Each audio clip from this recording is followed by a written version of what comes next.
I get it. I do. I totally understand the hate, but man, I love this shoe. What's up, everybody? I'm Seth Fowler, and today I'm reviewing the recently released Adidas YEEZY Foam Runner Ararat.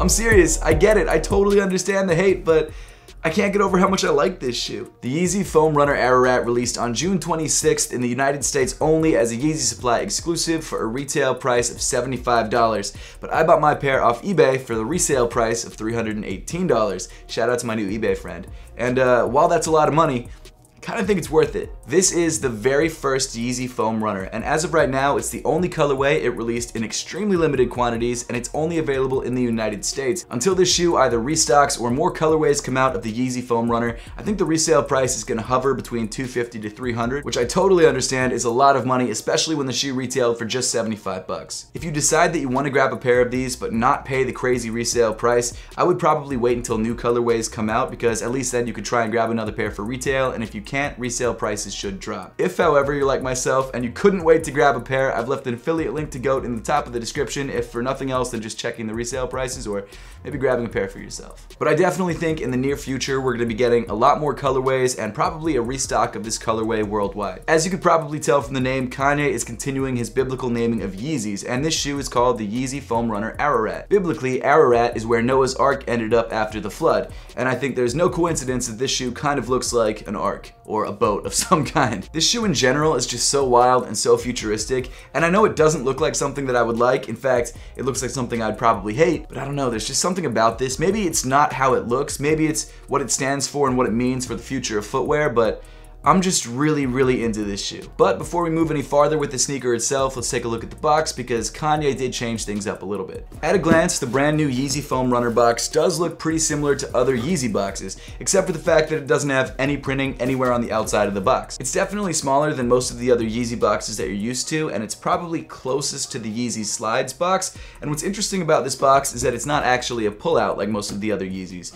Instead, it's actually a flip-top box. As you can see inside the box, in addition to the paper, you've also got Foam Runner printed on the top and the side of the box. And then finally, rounding off the box, on one of the sides you've got this little size tag that comes in white that literally just has the size and the UPC number. That's about it. I actually think with this release, Kanye and Yeezy are pushing towards sustainability and being made in the United States, so because of that, the box is a little bit simpler than we're used to, but I could be wrong about that. But finally, getting to the sneaker itself, or I guess the Croc type thing itself, here it is, the YEEZY Foam Runner Ararat. I'm sure by this point you've heard this shoe being compared to a pair of Crocs, and in a lot of ways I think that's a very fair comparison. The YEEZY Foam Runner is a one-piece construction similar to a pair of Crocs made out of algae harvested from the United States mixed with EVA foam. And when you get the shoe in hand, it definitely has a Croc-like feel to it. The foams feel pretty similar, but obviously it looks nothing like a pair of Crocs. It actually looks more organic. It looks a lot like a kind of a hanging wasp's nest. I don't know why I think that, but that's really what first comes to mind when I look at the shoe, at least sideways. The foam material itself comes in sort of a light cream color. It's almost like an off-white, and what's interesting is when you take pictures of this shoe,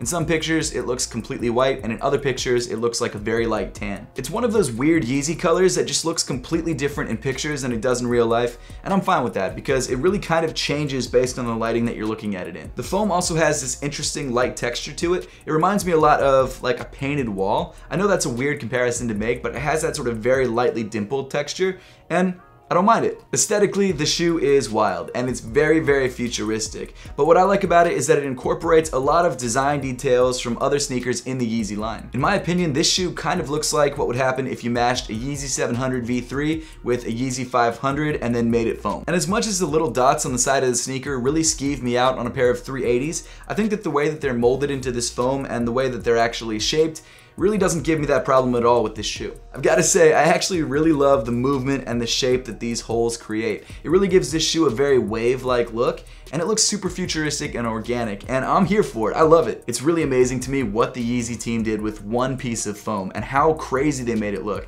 And whether you like the shoe or not, you can't deny that this is a head turner. And this is a shoe that you can't really forget. Obviously, ventilation on this shoe is A1. You're not gonna have any overheating issues at all. Might get a little cold in the winter, but other than that, great sneaker. In addition to the punch outs, I also really love the way that the foam is sculpted. It gives it so much life. It looks like this thing was grown. And to be fair, in a way, it kind of was because it's algae based. The toe of the shoe is very thick and bulbous and will probably draw the most attention because it looks a little weird on foot. On the toe of the sneaker, you've got these wavy punch outs, and something else you might notice is how thick the foam is around the toe. And the reason for that is to hold your foot in place, because if they made the thickness of the foam the same on the toe as it was in every other part of the shoe, your foot would kind of just be floating around in there, but it really holds your foot in place, which I think is really interesting. Also, if you run into something, you're not going to stub your toe because there's so much foam stopping your toes from actually hitting the wall or whatever it is that you run into. Another kind of interesting detail is that the foam is also textured inside the shoe, especially around the upper of the sneaker, to hold your foot in place. As you move back on the shoe, the foam gets progressively thinner, and I think whoever CAD modeled this sneaker deserves an award because this is excellent CAD modeling. Another interesting detail is that the hole placement and the general overall sculpting of the lateral side of the shoe is pretty much exactly the same as it is on the medial side of the shoe. However, if you look at it from the top, you'll notice that there is a slight inward curve on the medial side. Moving farther back in the shoe, you'll notice that you've got these 3 holes that get progressively larger as you move towards the heel of the sneaker, and these back 2 holes actually remind me a lot of the ovals on the Yeezy 700's midsole. I'm sure that was on purpose, and I really love that they incorporated that detail into this shoe. Moving upwards on the shoe, you'll notice this ridiculously large ankle area. One thing I definitely can't say about this shoe is that it's hard to get into because they give you a lot of opening to slide your foot in there. The foam around the top of the ankle is thin to allow you to easily manipulate the sides of the shoe to get your foot in and out of the sneaker. And around the top of the ankle area on the inside of the shoe, you've actually got this debossed text that says Foam Runner, the size of the shoe, in my case it's a size 9 US, and then made in the USA. And that detail is essentially the size tag for the sneaker because while this shoe does come with a sticker on the inside of the shoe when you first get it, once you pull that out, there's really no way to tell what size the shoe is unless you look at that detail. Like I mentioned before, the inside of the shoe is textured, especially on the footbed of the sneaker, which is actually pretty similar to a pair of Crocs. I'm gonna be honest with you, I didn't really feel it against my foot. Maybe it's because my apothecary socks are so dope, I didn't feel it against my foot. I don't know.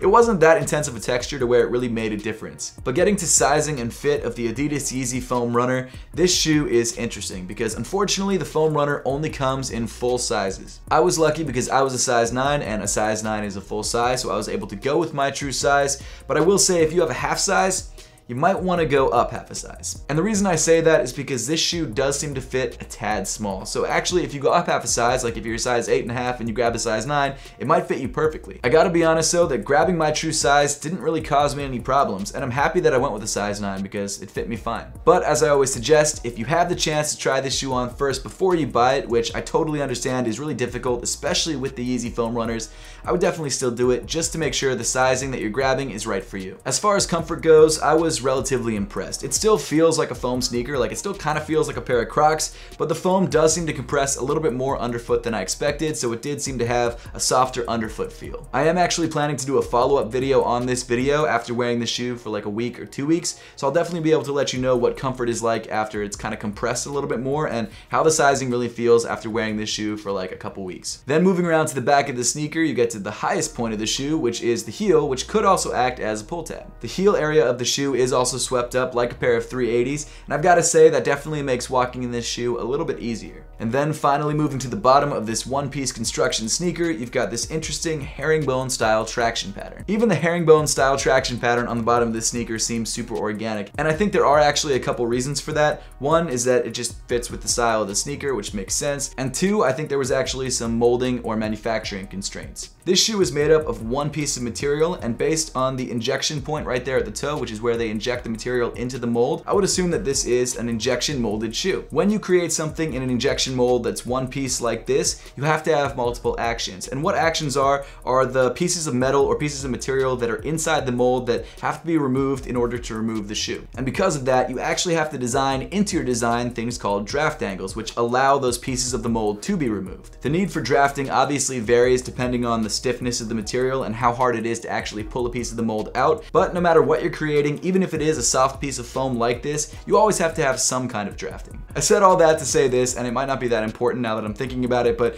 the reason that I think the traction kind of fades into the upper on the heel is not only aesthetic, I think it's because there actually is a draft angle there and you have to be able to pull the mold off the bottom of the shoe. That might not be the case, but I wouldn't be surprised if that's one of the reasons why. Also, I'm sorry for that small manufacturing lesson. I know a lot of you guys don't care about that stuff, but that's something that I really think is interesting, and working in industrial design is something that I've dealt with a lot. And then finally, rounding off the sneaker, hidden in this little indent on the heel of the shoe, you've got the Adidas 3 stripes logo. I hate to say it, but I'm in love with this shoe. I love everything about it. I love the manufacturing details, I love the materials used, and I love the ridiculous aesthetics. This shoe is genuinely the most head-turning shoe that's been released in years, and I'm obsessed with it. When images of this shoe first came out, people really hated it, and I could understand why, but as more people started to get it in hand, and as more people started to wear it, I think people are gonna fall in love with this shoe. And while it's definitely gonna be a polarizing sneaker forever, I think people will really start to understand why this shoe is so cool. But now it's your turn to let me know what you think of the Adidas Yeezy Foam Runner, and whether you grabbed a pair on Yeezy Supply when they dropped, or whether you're planning to grab a pair for yourself. So let me know in the comment section down below. And as always, thank you so much for watching. Make sure to subscribe if you haven't yet, and I'll see you all in the next one.